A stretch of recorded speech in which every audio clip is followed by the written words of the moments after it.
Deutéronome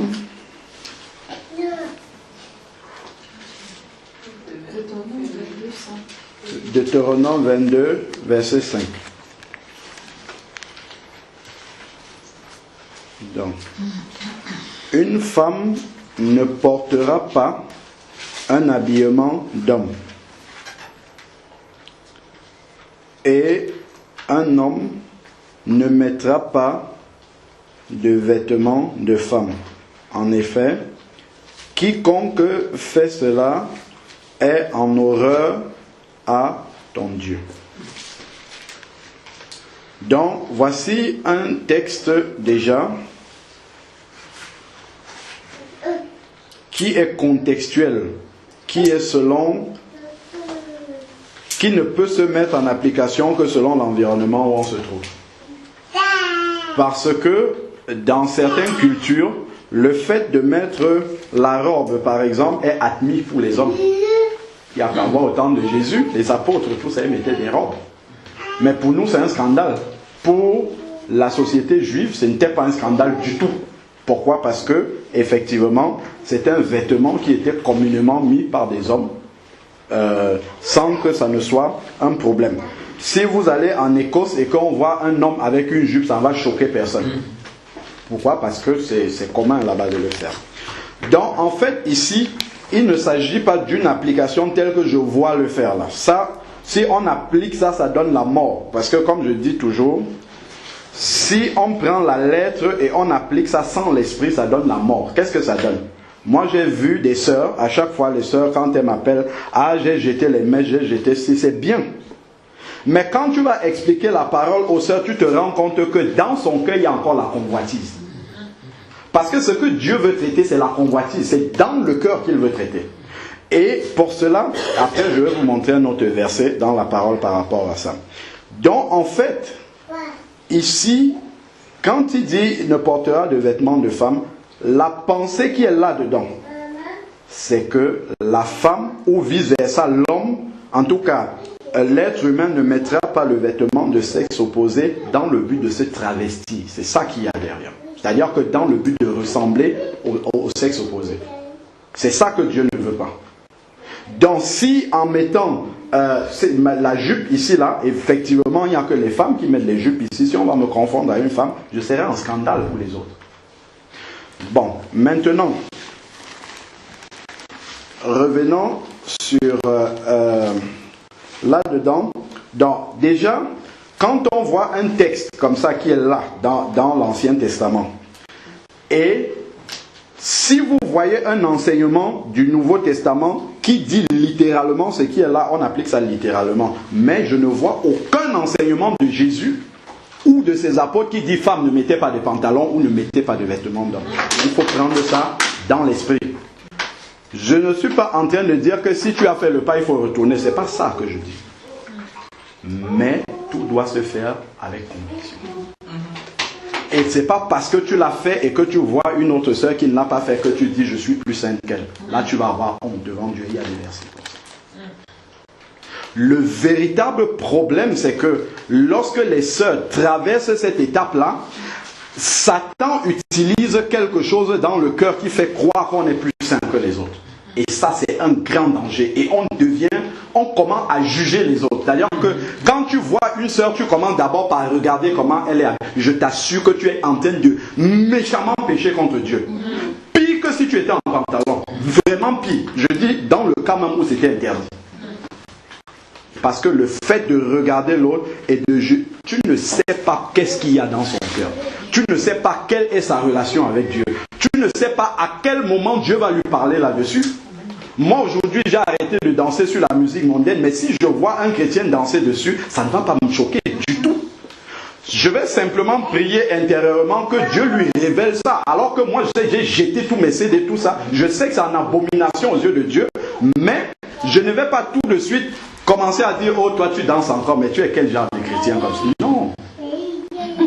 Dieu a son temps où il va venir trouver celui-là dans ce domaine-là. S'il a commencé dessus, pour moi, ça ne veut pas dire que tous les chrétiens qui sont sur la terre, il va commencer dans ce domaine-là. Pour eux, non, pas du tout. C'est parce qu'il sait quel attachement moi j'avais personnellement vis-à-vis de cette musique-là. C'est pour ça que Dieu a commencé d'abord par enlever ça, parce qu'il sait que ça, c'est une barrière entre lui et moi. Ça, il a enlevé ça directement, il a mis ça de côté. Donc, il faut bien faire attention à ne pas tomber dans ce piège-là, parce qu'il est beaucoup plus dangereux que le fait de vouloir littéralement mettre en application ce verset-là. Et vous savez, il y a quelque chose que le Seigneur m'a révélé. Il m'a dit, en tout cas, que lorsque Jésus est venu pour la première fois, si vous lisez à partir de Moïse, lorsque Moïse a reçu la loi dans Exode 20, il a reçu la loi dans Exode 20 jusqu'à Malachie. Vous voyez les Juifs, ils suivent la loi. De temps en temps, ils deviennent idolâtres. Après, ils reviennent ainsi de suite. Mais ce sont les Juifs qui suivent toujours la loi. Après, si vous voyez, après Malachie, il y a une page vide dans votre Bible. Et après, on tombe dans le Nouveau Testament. C'est ça. Cette page blanche-là. Ça représente les 400 années où le Seigneur n'a pas parlé. Entre Malachie et Jean-Baptiste. Pendant les 400 années où le Seigneur n'a pas parlé, des nouveaux courants ont commencé à émerger, les zélotes, les Esséniens, ainsi de suite. Et lorsque vous ouvrez le Nouveau Testament, apparaissent des gens qu'on appelle des pharisiens, qui n'existaient pas avant. Et eux, ils commencent à avoir une interprétation comme ça, littérale de la parole de Dieu, et ils veulent tout montrer en apparence. Et le Seigneur me dit, ça c'était lorsque je suis venu pour la première fois, et maintenant lorsque je reviens pour la deuxième fois, les pharisiens ne sont plus là, mais leur esprit est là encore. Et il ne faut pas que les enfants de Dieu tombent là-dedans. C'est bien de recevoir certaines choses, mais il faut faire très attention de l'esprit dans lequel on l'a reçu et comment on communique ça aux gens. Bon, je vais prendre maintenant un verset dans la parole et vous allez voir ce que Jésus, lui, l'a enseigné sur les apparences extérieures là. Parce que c'est bien, on a vu l'Ancien Testament, on a compris ce qu'il dit là-dedans. Si on voit maintenant dans Matthieu 23, verset 25. Matthieu 23, verset 25 dit, et on voit que quand Jésus parle de cela, il parle d'abord aux religieux. Ça, c'est la première chose. Parce que la religion peut nous pousser à faire des choses, justement, et nous empêcher de comprendre la pensée profonde du Seigneur derrière. Ça, c'est la religion qui fait ça. C'est pas l'Esprit de Dieu. Et lorsque le Seigneur est venu, justement, il est venu apprendre à mettre en application la loi, mais avec l'Esprit. Parce que les pharisiens, ils condamnaient simplement les gens. Regardez ce qu'il dit. Il dit, si on commence même au verset 23, Matthieu 23, 23, malheur à vous, scribes et pharisiens hypocrites, parce que vous payez la dîme de la menthe, de la nette et du cumin, et que vous laissez ce qu'il y a de plus important dans la loi, le droit, la miséricorde, la fidélité. Donc ils étaient tout en apparence comme ça. Il faut qu'on voit que je paye la dîme, plus même que ce qu'on a demandé. On n'a même pas demandé la dîme de la menthe, tout ça. Ils ont rajouté pour que les gens voient. Et vous laissez ce qu'il y a de plus important, la miséricorde, la fidélité, le droit. Donc, c'est là ce qu'il fallait pratiquer sans laisser de côté le reste. Alors, maintenant, il leur dit, conducteur aveugle, qui retenait au filtre le moucheron et qui avalait le chameau. Malheur à vous, scribes et pharisiens hypocrites, parce que vous purifiez le dehors. Voilà ce que Jésus dit. Parce que le risque, c'est que, comme on a fait ça extérieurement, on pense que tout va bien avec Dieu, alors que ça vient cacher. Et Satan aime ça. Il aime qu'on masque ce que Dieu, là où Dieu veut mettre le doigt, et il nous donne une apparence de piété. De piété, voilà, c'est ça. Une apparence de piété. Mais c'est pour ça que quand Jésus parlait avec les pharisiens, tous les masques tombaient. Il n'y a pas de masque devant Jésus.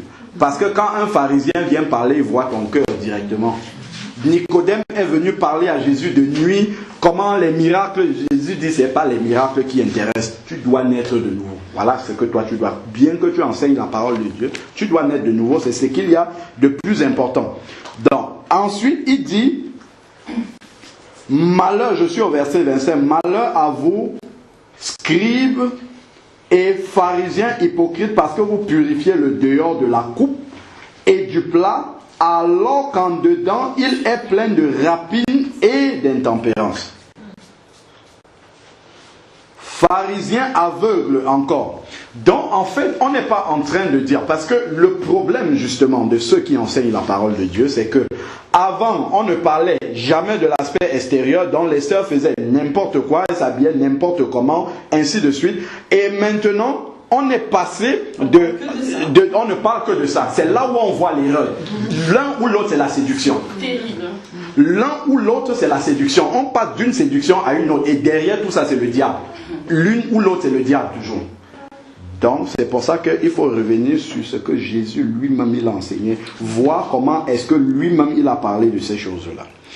Verset 26, il dit, pharisiens aveugles, purifie premièrement l'intérieur de la coupe. Donc, travail, c'est qu'il y a dans ton cœur. Parce que chaque chose que vous voyez à l'extérieur de quelqu'un est le reflet de quelque chose qui est dans son cœur. Si tu vois une sœur avec de longues boucles qui touchent ses pieds, ça ne sert à rien de lui dire d'enlever ça. Parce que en fait, c'est le reflet de quelque chose qui est dans son cœur qu'elle doit enlever. Parce que peut-être quand elle voit, je ne sais pas, une star à la télé, elle idolâtre cette star, elle veut être comme elle. Donc il y a des choses qui sont plus profondes dans son cœur. Si elle enlève ça, c'est bien. On va dire, oh, gloire à Dieu, elle a enlevé. Mais la racine reste là et Satan est content. Parce que ça va quitter de là et cette convoitise-là va quitter des boucles, ça va s'attacher à autre chose. Dans les deux cas, c'est toujours de l'idolâtrie. Dans les deux cas. Mais Satan, lui, il est content parce que extérieurement, on a vu, bon, tout va bien, c'est bon, mais la racine de ce pourquoi la chose se manifeste à l'extérieur est toujours dans le cœur. Et c'est ça que Jésus voulait enlever totalement. C'est pour ça qu'il demande, purifie premièrement l'intérieur de la coupe. Et il ne s'arrête pas là. C'est ça, parce que justement, ça, c'est ça qui montre que l'un ou l'autre est totalement déséquilibré. S'il s'était arrêté là, on aurait dit que ceux qui disent que Dieu ne regarde pas l'apparence, il regarde seulement au cœur ont raison, alors que c'est faux. Le verset continue. Et il dit, purifie l'intérieur de la coupe et du plat. Pourquoi? Alors maintenant, il faut purifier. Afin que, voilà, et c'est là où il y a tout le problème. Afin que l'extérieur aussi devienne pur. Moi, je suis convaincu que la femme doit se présenter, et même l'homme, d'une certaine façon, physiquement. Quand on voit, on doit savoir la différence entre celui qui est du monde et celui qui est de Jésus. En apparence. Mais seulement, la manière dont le Seigneur va amener ça à la manifestation, il commence par l'intérieur. C'est ça le problème. Mais nous, on veut faire dans l'autre sens. C'est-à-dire, on commence par l'extérieur et on va voir l'intérieur après. Et ça pose un problème.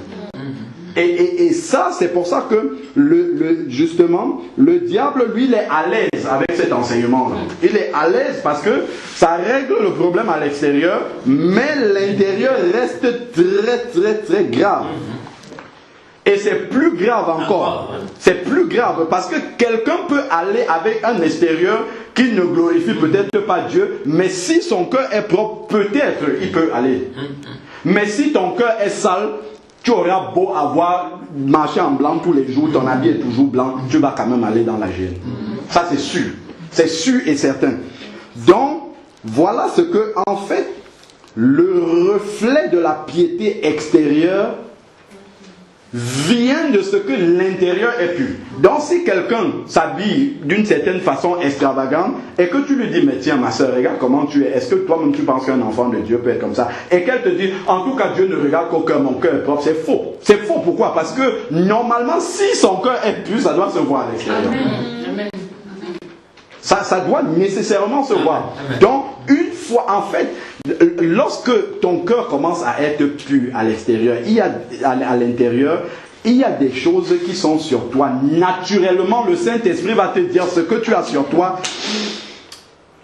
Il y a une lourdeur, une tristesse dans ton cœur. Quand tu t'habilles comme ça, toi-même, tu sens qu'il y a quelque chose qui ne va pas. C'est pour ça que moi, j'ai toujours dit aux sœurs, c'est très simple. Ça ne sert à rien de faire le catalogue de ce que tu ne dois pas mettre. Quand tu finis de t'habiller, habille-toi comme tu veux. Mets-toi devant le miroir et demande au Saint-Esprit de juger ce qu'il y a sur toi. C'est tout. Si tu es honnête avec Dieu, Dieu lui-même, le Saint-Esprit, va te montrer ce qu'il faut enlever. C'est aussi simple que ça. Si réellement ton cœur est attaché à Dieu totalement et que tu veux faire seulement la volonté de Dieu et non la volonté d'un homme, tu t'habilles, mets-toi devant le miroir. Je t'assure que seul comme ça, vis-à-vis avec le Saint-Esprit, va te dire ça, c'est pas bon. Toi-même, tu vois que, est-ce que toi-même tu peux venir te placer comme tu es là pour parler de l'évangile à quelqu'un? Est-ce que c'est sur toi qu'il va s'arrêter ou bien c'est sur la mini-jupe ou bien c'est... Voilà, c'est aussi simple que ça.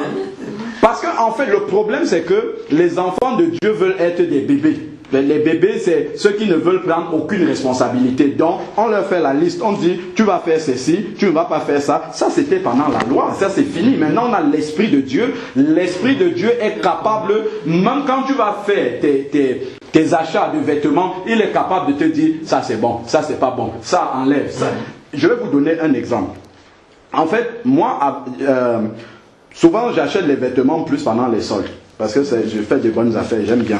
Bon, alors, dernièrement, les soldes, peut-être il y a 1 ou 2 ans, je suis entré dans un magasin, j'ai vu plein de polos, les polos qui coûtent, je ne sais pas, c'était 50, 60 euros, c'était soldé moins 80, moins 70%. J'ai pris un lot comme ça, mais quand moi-même je prenais ça, je voyais ces polos-là, il n'y a rien d'extraordinaire là-dessus, c'est juste que la marque du vêtement est écrite en grand comme ça dessus. Bon. Je regarde le prix, je dis, ah tiens, c'est bien. Je demande à ma femme, comment tu vois ça? Elle dit, ouais, parce qu'en fait, d'abord, dans un premier temps, je trouvais que ça faisait trop jeune. Je lui demande, comment tu vois ça? Elle dit, bon, tu peux changer aussi en t'habillant différemment, tu peux prendre. J'ai pris. Quand je portais ces polos-là, bon, j'avais quand même derrière des questions qui se posaient et je me disais, mais tant que je ne vois rien, c'est pas grave. Je les mets, c'est ce que j'ai apporté. Alors, quand on est parti en vacances, il y a une vidéo que j'ai publiée, je ne sais plus trop sur quoi, et puis les gens commentaient. Et il y a une sœur, elle ne parlait pas de moi, elle parlait de quelqu'un d'autre. Elle disait, oui, quand je vois des frères prêcher la parole avec une barbe de 3 jours, ça me choque. Certains, ils mettent des vêtements avec des grosses marques dessus, du monde, ça me choque et tout. Mais sur tous les enseignements que j'ai publiés, il n'y en a aucun, quand je viens, c'est en chemise, il n'y a rien dessus. Donc, elle ne m'a jamais vu habillé comme ça. Donc, quand elle a dit ça, je lui ai répondu, j'ai dit, merci beaucoup pour ce que tu as dit. Mais je ne vais pas aller voir tous les frères qui font ça et leur dire, enlevez ça. Non, pas du tout. Moi, parce que j'avais déjà une interrogation là-dessus. Et qu'est-ce qui s'est passé? C'est que, à l'instant où j'ai répondu, là maintenant je suis sorti, j'avais ramené, on était en Allemagne, j'avais ramené un de ces polos là seulement pour ce voyage. J'ai pris ça, je suis allé voir maintenant la cousine de mon épouse qui est aussi chrétienne. Je lui demande, regarde le polo, c'est comment tu vois ça? Elle me dit que c'est vrai que moi-même quand je vois les garçons avec les grandes marques qui écrivent en gros dessus, ça me dérange beaucoup. Quand je te vois, je ne te vois pas porter ça. J'ai dit, ah merci, j'ai mis de côté.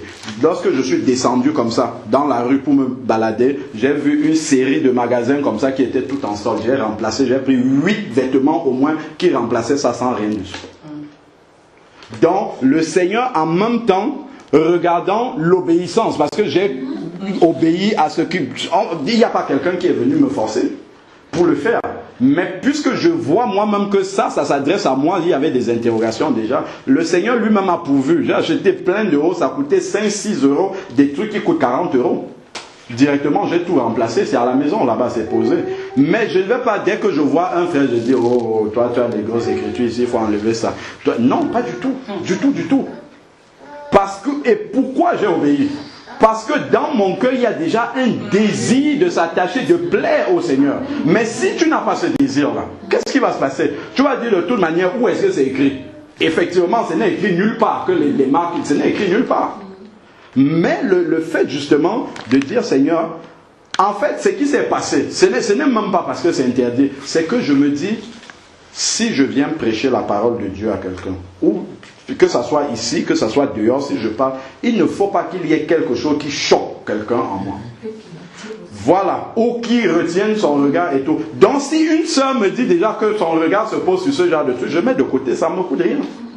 Je mets de côté, c'est vrai, j'aurais voulu bien garder mes polos, mais je mets de côté au moins, je continue avant. Donc, si justement, nous aussi, nous restons attachés comme ça, simplement à ce que le Saint-Esprit nous montre, toutes ces choses-là, on va les régler sans avoir besoin de dire, il faut mettre le pantalon, il faut mettre la jupe, ne mets pas ceci, ne mets pas cela. Le Seigneur va régler pour chacun en son temps. Ceux qui ont reçu des sons, moi je parlais avec une sœur qu'on a eu l'occasion de baptiser le 25 décembre chez toi d'ailleurs, et la sœur me dit que elle a entendu qu'il fallait jeter les pantalons. Elle s'habillait toujours ensemble. Elle a fait 3 lots de pantalons, 3 ballots de pantalons. Elle va déposer à la déchetterie, c'est pas loin de chez elle, elle revient rester. Elle pense encore tout l'argent qu'elle a mis. Elle part, elle reste encore. Et elle a eu un songe. Elle a eu un songe où il y a des gens qui viennent chez elle. Un vient avec le balai, l'autre vient avec l'eau, le seau d'eau, et l'autre a le savon. 3 personnes qui viennent lui rendre visite. Elle a vu ces personnes-là. Elle dit, mais pourquoi vous venez avec tout ça chez moi et tout? Elle est passée. Quand elle est allée récupérer ces choses, le deuxième jour, elle a eu un deuxième songe maintenant, où elle voit les 3 personnes, je crois, reparties, et la maison était propre maintenant. Elle dit, waouh, mais qu'est-ce qui se passe? C'est comme ça qu'en fait, elle a compris qu'effectivement, tout ce qu'elle jetait là, c'est la propreté que Dieu veut faire. Et ça s'adresse à elle. Parce qu'elle était attachée à ces choses-là. Tout ce que Dieu voit, auquel tu es littéralement lié, il commence à enlever ça. Donc il ne faudrait pas qu'on prenne des messages personnels comme ça pour en faire une généralité pour tous les enfants de Dieu et dire vous devez faire ça. Si quelqu'un était, je ne sais pas moi, avant il passait son temps à s'habiller d'une certaine façon, quand il vient en Dieu, le Seigneur voit directement que son reflet n'est pas là. Il va te demander comment d'abord enlever certaines choses et puis au fur et à mesure il va avancer là-dessus et c'est là où il va tester ta convoitise. Il va tester la convoitise qui est dans le cœur. Donc, si tu commences à raisonner là-dessus, c'est que celui-là, il n'est pas, ou celle-là n'est pas encore prêt à aller jusqu'au bout, à payer le prix jusqu'au bout. C'est comme porter le foulard. Justement, la sœur avec qui j'évangélise le midi, elle est convaincue, elle porte le foulard pour prier, tout ça. Quand on va évangéliser, avant, on prie, elle porte le foulard, après elle enlève. Quand on mange le midi maintenant, on est assis là, dans un fast-food, elle prie sans couvrir les cheveux. Un jour, je lui demande, est-ce que tu crois que Dieu est le même hier, aujourd'hui et éternellement? Elle dit oui. Est-ce que tu penses que, tu crois qu'il y a point d'ombre de variation en lui?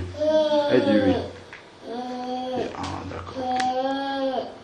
Et pourquoi tu crois que nous, on doit avoir des ombres de variation? Est-ce que tu penses que la manière dont tu te présentes devant Dieu, à certains moments, doit changer dans d'autres moments? Elle me dit non. Je dis, d'accord, ok. Est-ce que tu crois que quand tu pries ici, là, parce qu'on est dans le restaurant, et quand tu pries dehors, tu penses qu'entre les deux, Dieu a changé? Non. Et pourquoi toi, tu dois changer entre les deux? Je l'ai laissé juste avec ces questions. Il est parti. Quelques jours après, on mange ensemble. Paf, je vois le foulard sortir, elle pose. Je dis gloire à Dieu. Dieu honore toujours l'obéissance. Je suis sûr que ce que tu as fait là, Dieu va t'amener très loin. Parce que s'il voit un cœur ouvert qui veut obéir, Dieu va toujours te révéler sa parole. C'est ce qu'il dit. Celui qui, je sais pas, c'est dans Jean, d'ailleurs j'avais même reçu ce verset là pour elle, c'est Jean 14 verset 21. Celui qui garde ma parole, je me révélerai, je me manifesterai, voilà c'est ça, je me manifesterai à lui. Parce que tu obéis, Dieu te montre une petite vérité, tu obéis, il te montre une plus grande. Ainsi, mais si tu désobéis, il ne te montre pas. Il te laisse d'abord tourner. Tu tournes jusqu'à ce que tu obéisses. Quand tu vas obéir, il va te révéler des vérités plus grandes. Mais si on n'obéit pas dans une petite vérité qu'il te laisse là, c'est pour ça qu'on voit Vous avez des chrétiens qui tournent en rond comme ça pendant longtemps, il y a de multiples réponses à ça. Hein. Soit c'est problème de repentir, ils ne sont pas repentis, certains même sont repentis, mais ils tournent en rond. Pourquoi? Parce que Dieu leur a montré une vérité. Bon, ils raisonnent avec la parole, et ça se voit avec le peuple d'Israël. Quand le peuple d'Israël est sorti du désert, Dieu a mis une colonne de nuée, voilà, qu'il suivait dans la journée, et la nuit il y avait une colonne de feu. Et qu'est-ce qui s'est passé? Si vous voyez le désert qu'ils avaient à traverser, on estime aujourd'hui qu'il leur fallait 40 jours pour traverser ce désert. Juste 40 jours. Mais ils ont mis quoi? 40 années. Et encore tout le monde n'a pas pu traverser, que 2 sont sortis du désert.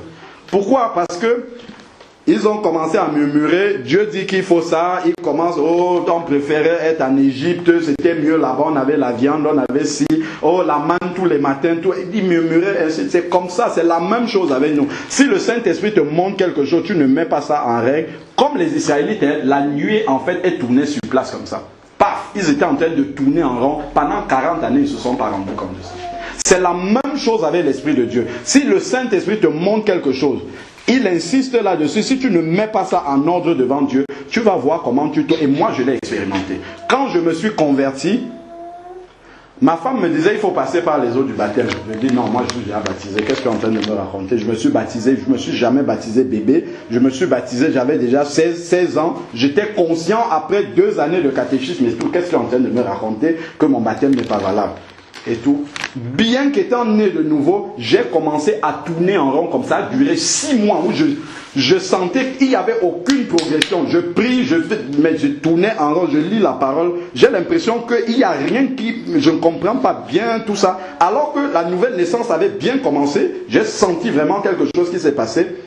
Mais à cause du baptême, je tournais en rond comme ça. C'est 6 mois après que le Seigneur... il a commencé à taper fort. Et là, quand j'ai entendu le témoignage d'un frère et tout, j'ai dit, ah d'accord, ok. Mais une fois que j'ai obéi au baptême d'eau par immersion. Pourquoi? Parce que, en fait, dans ma famille, tout le monde s'est toujours baptisé par aspersion, quelques gouttes d'eau. Jamais personne n'a pris un tel baptême. Moi, je disais, mais d'où toi tu vas venir avec ça? Justement parce que le Seigneur voulait couper le lien avec la famille. Tout ce que j'avais reçu de mes parents, tout cet héritage-là. J'ai un grand-père qui a traduit la Bible du français à mon patois. Tout ça, qui était pasteur aussi à l'église réformée. Tous ces gens, la mes oncles qui ont été anciens dans cette dénomination-là, je disais, mais donc tous ceux-là, ils ont tort. Je disais, mais c'est impossible. C'est pas possible que eux tous là, ils aient tort. Pourquoi tout mon raisonnement s'appuyait sur les hommes? Mais quand j'ai appris que je n'étais pas baptisé, en plus, quand je me suis, le jour où on m'a mis les gouttes d'eau sur la tête, ensuite il fallait se mettre à genoux et quelqu'un vous impose les mains. Et c'était le pasteur président de tout le pays. C'est lui qui a posé ses mains sur ma tête. Donc je disais, mais c'est quand même quelqu'un que Dieu connaît. Comment est-ce que ce baptême-là ne peut pas être valable? Et tout ça, c'était des forteresses que je n'arrivais pas à comprendre ça. Mais le jour où je suis entré dans les eaux du baptême, quand je suis ressorti, c'est comme s'il y a un poids qui est quitté sur moi et j'ai compris une chose, c'est que maintenant il n'y a plus que Dieu et moi. Ma famille, c'est fini. Je ne pouvais même pas partager ça avec un membre de ma famille. Parce qu'il devait me dire d'où tu viens avec ça. Tu crois que depuis que tes parents sont là-dedans, eux ils ont mal compris. Toi tu sors d'où avec ça ainsi. Mais tout ça, j'ai mis ça au placard. J'ai dit, bon Seigneur, ok, les 2 années de catéchisme, c'est pour rien. L'examen de catéchisme, là, j'avais eu 18 sur 20. J'ai dit, tout ça, là, ça ne sert à rien. Ce n'est pas ça qui fait que je sois un bon chrétien. Plus je sais qu'après, j'ai été un mauvais. Donc, voilà. Tout ça, là, ça ne sert à rien. Tout ce que tu avais étudié, là, mets tout ça à la poubelle. J'ai dit, Seigneur, maintenant, je veux tout recommencer à zéro, comme si je n'avais jamais lu la Bible. Maintenant, là, tu révèles-moi les vérités de la parole petit à petit. Et c'est là vraiment que j'ai senti commencer à monter, à décoller tranquillement et en reprenant tout ce qu'on m'avait appris là de côté et maintenant en acceptant ce que Dieu me montrait. Mais il y a eu une obéissance. Il y a eu une obéissance. S'il n'y a pas l'obéissance, on ne peut aller nulle part. Donc on va atteindre un point et on commence à tourner. On tourne en rond. Bon, on était sur les vêtements là. Prenons maintenant Timothée dans le Nouveau Testament. 1 Timothée chapitre 2 verset 9. Voilà ce que la Bible, le Nouveau Testament. Parce que quand on voit les gens, ceux qui enseignent la parole, crier après les gens, ne mettez pas les jupes, mettez les pantalons, ne mettez pas les pantalons, on entend. Quand je regarde toute la parole, je regarde tout ce que Jésus a enseigné, je regarde tout ce que les apôtres, ils ne passaient pas le temps à ça. Ce que les apôtres passaient le temps à faire, ce n'était pas de dire aux gens, il faut faire ça, ne faites pas ça, non. Ils passaient le temps à leur enseigner ce qu'ils sont devenus en Christ. Parce que quand tu réalises ce que tu es en Christ, à la fois les choses d'avant, là, ça doit partir. Toi-même, tu vas commencer à laisser ça derrière. Ce n'est même pas qu'on va te dire. Mais si tu ne sais pas qui tu es en Christ, pourquoi tu dois accepter que tu dois bien t'habiller? Tu ne sais pas que tu as changé. Tu ne sais pas que tu as une nouvelle identité. Tu ne sais pas que tu es un ambassadeur de Dieu sur la terre. Quand on te voit, on doit voir Dieu. Si toutes ces vérités-là ne sont pas claires dans ta... Pourquoi tu vas vouloir changer? Tu vas rester toi-même parce que tu penses que tu es encore le toi d'avant là. Alors que si réellement tu réalises qui tu es en Christ, que quand on te voit maintenant, tu es à l'image de Dieu en esprit, quand on te voit, tu vas dire, oh, ça m'appelle à beaucoup de responsabilités. Donc je dois faire attention à la manière dont je me prépare. Avant même que je n'ouvre ma bouche pour parler à quelqu'un, il faut déjà qu'il n'y ait rien sur moi qui soit en scandale. Il ne faut pas que je lui ressemble forcément. Donc il faut qu'il voie la différence entre lui et moi. Ça, ce sont des choses qui font en sorte que, en fait, si c'est pour parler des vêtements pour les sœurs, lorsqu'elles vont arriver à ce stade-là, moi je suis convaincu qu'à un certain niveau d'avancement avec le Seigneur, le Seigneur va travailler cet aspect extérieur-là. Mais en fait, ça va se faire avec une grande maturité d'esprit, en fait. C'est-à-dire que quand les sœurs qui ont suivi le processus tel que Jésus l'a enseigné auront atteint en tout cas seraient passées par ce chemin-là, en fait, elles seront à même de parler aux plus jeunes, avec une grande sagesse, de communiquer la vie, justement, au lieu de communiquer la mort. Et ça, c'est très important. De même, 1 Timothée 2, verset 9. Il dit, de même aussi, que les femmes vêtues d'une manière décente. Donc, déjà, il parle de la décence. Il ne cite pas, il faut ça. Il dit la décence. La décence est un mot, mais que le Saint-Esprit décline maintenant dans la vie de chacune. Parce que tu as l'Esprit de Dieu, le Saint-Esprit te montre ce qu'il y a comme ce qui doit être décent dans ta vie. Quand on parle de décent, ici, il parle de vêtu d'une manière décente, mais on peut aller encore plus loin que vêtu. Il n'y a pas que le vêtement. Même dans l'assemblée, ta posture doit être décente. La manière dont tu parles, ça doit être décent. Ça ne doit pas être des mots qui... On peut être bien habillé, mais les mots qui sortent de notre bouche sont des mots qui ne sont pas décents du tout. Donc tout ça, c'est un ensemble qu'on doit retrouver chez un enfant de Dieu. Alors, vêtu d'une manière décente. Donc, quand tu vas te mettre devant le miroir, le Saint-Esprit lui-même, il va juger ta décence là. Il va te dire, ça là, ça ne fait pas partie de la décence du Seigneur. Ça fait peut-être partie de toi, mais ce n'est pas pour le Seigneur, ça tu vas enlever.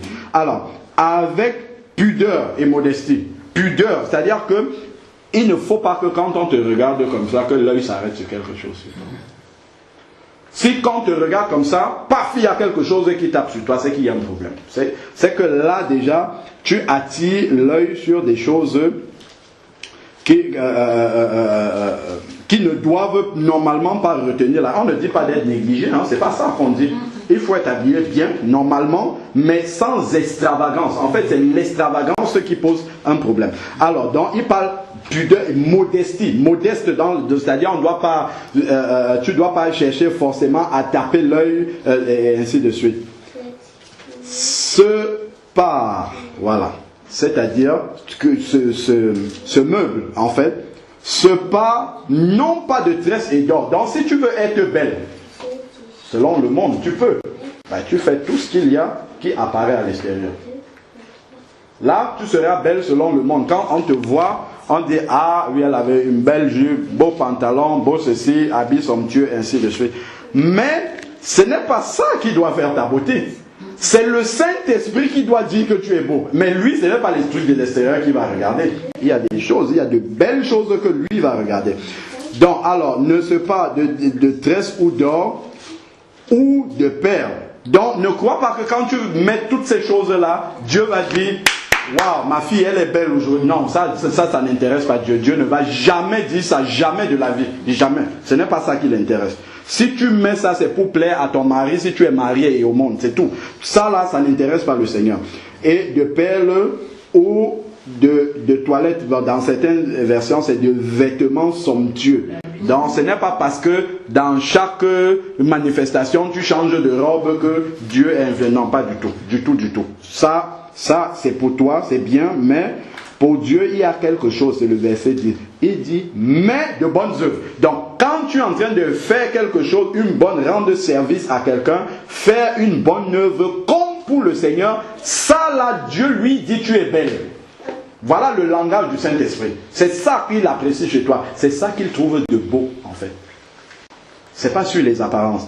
Alors, il dit de bonnes œuvres, comme il convient à des femmes qui font profession de piété. Vous avez vu, la piété n'est pas à l'extérieur. Il dit, si tu fais profession de piété, c'est pas sur l'extérieur que tu montres ta piété. Bien que ça va se refléter à l'extérieur, mais ça c'est normal. Mais tu dois plutôt t'appliquer justement à pratiquer de bonnes œuvres. À faire des choses que Dieu agrée. Comment dire, à se mettre en bénédiction aux autres, à être une bénédiction pour les autres. Des bonnes œuvres, comme il convient à des femmes qui font profession de piété. Que la femme s'instruise en silence et ainsi de suite. Bon, bref. Donc, voilà ce que la Bible dit sur le vêtement, sur l'apparence extérieure. Donc, ne pas se parer, c'est-à-dire être extravagant, outre mesure, mais d'être décent. Maintenant, que signifie la décence? Pour chacune, le Saint-Esprit te le montre clairement. Ça, tu n'as même pas besoin que quelqu'un vienne te dire, fais ceci, ne fais pas cela, ainsi de suite. Mets-toi devant le miroir et le Saint-Esprit va régler ça pour toi. Amen. Amen. Donc, voilà ce que on peut dire vraiment par l'Esprit de Dieu. Après, maintenant, si vous voulez écouter les hommes, écoutez les hommes. Moi, je sais que ce n'est pas un homme qui va me juger à la fin, donc je regarde ce qui est dans la parole de Dieu et je laisse le Saint-Esprit me conduire. Maintenant, si quelqu'un a reçu un songe, un rêve, j'ai une sœur comme ça avec qui on était aussi, elle aussi, garçon manqué. Pareil, le Seigneur, elle était aussi dans le ministère avec nous là-bas. Elle était tout le temps en pantalon, elle ne mettait pas de voile évidemment. On est allé lui rendre visite récemment. Elle met le voile, plus de pantalon, tout ça. Elle dit, en fait, le Seigneur m'a parlé, c'est parce que je ne m'acceptais pas comme femme, ainsi de suite. Voilà. Mais elle a vraiment compris, en fait. La manière dont elle nous a dit ça, je dis, waouh, là, vraiment, ce que tu as fait, là, vraiment, moi, ça me touche. Elle dit, elle était un garçon manqué. Mais le Seigneur lui a montré que c'est parce que tu n'acceptais pas d'être une fille, tout ça. C'est pour ça que depuis l'enfance, elle vient de prendre sa retraite. Donc elle a un certain âge. Elle a laissé les pantalons, tout ça. Mais parce que le Seigneur l'a convaincue et elle a la joie de le faire. Moi, j'ai rencontré des personnes, quand tu leur expliques ce que je viens de dire là, le lendemain, ils sont sur Zara, on remet les pantalons. Ça veut dire que ça, c'est ce que Paul appelle balloter à tout vent de doctrine. Dès que le dernier venu dit c'est ça, on suit le dernier. Mais en fait, si vous prenez un verre d'eau, si le verre est vide, si on prend un gobelet léger en plastique, vous prenez un gobelet léger en plastique, vous posez là, si le vent arrive, qu'est-ce qui va se passer? Fou, ça va voler dans tous les sens. Mais si par contre on remplit le gobelet d'eau, quand le vent arrive, ça ne bouge pas. Pourquoi? C'est stable. Qu'est-ce qu'il y a dedans? La parole de Dieu. Quand la parole a rempli, c'est pour ça que je dis appuyons-nous sur la parole. Le premier venu peut venir, il dit ce qu'il veut dire, il monte, il saute, il cale en l'air, il fait ce qu'il veut, vous vous attachez sur la parole. Le Saint-Esprit m'a convaincu que c'est ça. Voilà, si je suis convaincu que c'est ça, peu importe ce qu'on me dit, je l'applique pour ma vie et c'est tout. Il n'y a pas quelqu'un d'autre qui va venir me dire, ce n'est pas ceci, c'est ceci. Le Seigneur m'a parlé, j'obéis à la voix du Saint-Esprit, point à la ligne. Même si toute la terre fait autre chose, je sais que le Seigneur m'a dit ça. Et je n'ai pas besoin de vous... Moi, j'ai reçu presque des mails de menaces des sœurs qui me disent, pourquoi toi tu ne dis pas que la femme ne doit pas mettre le pantalon? Je dis, le Seigneur ne m'a pas dit de dire ça. Je dirai toujours ce que le Seigneur me dit de faire. Je ne suis pas des messages de mode. Si les gens suivent la mode parce que tout le monde dit ça, je ne le dis pas. Je dis ce que le Seigneur me dit de dire. On m'a envoyé des mails avec l'histoire du pantalon, machin, ça vient de ci, de ci. Je dis la Bible est suffisante. Je m'appuie sur ce que la Bible dit. La sœur me dit, ou je lui dis, vas-y, si Jésus t'a parlé. Tout ce que tu m'as dit là, que le Seigneur t'a, ça s'adresse à toi. Applique ça d'abord dans ta vie. Et si tu l'appliques, tu n'as pas besoin. Regardez Noé. Noé a prêché pendant 120 années à toute une génération qui n'écoutait pas ce qu'il disait. Est-ce que ça a empêché qu'il entre dans l'arche et qu'il continue à construire son arche? Même si les gens le prenaient pour un fou, on se disait, mais ça c'est qui? Il construit une arche dans un désert, l'eau il n'y a jamais eu d'eau ici. Mais qu'est-ce qu'il est en train de faire? Il construit un bateau, mais il est fou complètement. Lui, il sait quoi? Le Seigneur lui a parlé et lui a donné des instructions pour construire. Il construit là, il ne se dérange pas. Tout ce qu'il fait, c'est, le Seigneur a dit ceci. Vous voulez faire, suivez. Vous ne voulez pas faire, moi je fais. Si tu es le seul dans toute ta génération à faire la volonté de Dieu, peu importe. Tu n'as pas besoin de menacer toute la terre pour qu'on dise que oui, non, il n'y a pas besoin de ça. Si tu sais que ce que tu dis, c'est selon l'esprit de Dieu. On n'a pas besoin d'aller en enfer pour menacer les gens. Dire, on a vu les sœurs aller en enfer qui mettaient le pantalon. Quand j'entends même ça, je sais que c'est un message qui vient de Satan. Parce que l'esprit de Dieu n'a pas besoin de ça. L'esprit de Dieu, il donne un message simple. Tac, ça parle directement dans les cœurs. C'est là qu'on sent que ça vient vraiment du Seigneur. Il n'y a pas de menace là-dessus. On obéit par amour pour le Seigneur. Si les sœurs sont en train d'obéir parce qu'elles ont peur d'aller en enfer, ça n'a aucune valeur devant Dieu. Absolument aucune. Tout ce qu'on fait par peur, ça n'a aucune valeur. Aucune. Mais si on fait ça par amour pour le Seigneur, Seigneur, tiens, voilà, je sais que vraiment si je le fais, c'est un sacrifice que je fais. C'est quelque chose dont j'accepte de me priver pour que justement tu sois content. Je le fais pour le Seigneur. Même si personne ne fait ça à côté de moi, ça c'est leur problème. Moi je l'ai fait comme un acte d'adoration pour mon Seigneur. Et puis c'est tout. Voilà. Et ça, on n'a pas besoin de juger les uns et les autres là-dessus. Amen. Amen. Seigneur Père, que ton nom soit béni. Nous voulons te rendre grâce encore, Seigneur Père, pour cette parole que tu nous as donné de partager. Seigneur, tu vois les temps dans lesquels nous vivons. Seigneur, tu avais prédit cela. Tu nous avais annoncé que dans les derniers temps, Seigneur Père, il se lèverait beaucoup de personnes qui diraient, il est ici. Et tu as dit, ne courez pas, n'y allez pas. S'il est dans le désert, n'y allez pas. Seigneur Père, donne à chacun d'entre nous, à chacune de mes sœurs, à chacun de mes frères, de nous attacher seulement à ta parole, Seigneur Père. Et de suivre seulement ce que tu dis, Seigneur Père.